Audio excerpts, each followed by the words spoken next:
Hace unos meses, en agosto del año pasado, este edificio de hidroeléctrica y el puente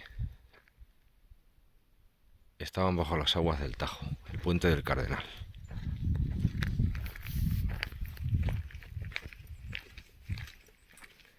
Este era un edificio de hidroeléctrica que precisamente se usaba para generar energía eléctrica.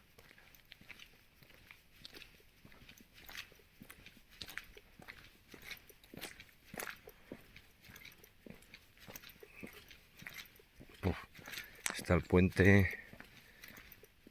tiene épocas en que está bajo las aguas y épocas que está sobre las aguas, y claro, el agua poco a poco pues va erosionando la superficie, lo que es la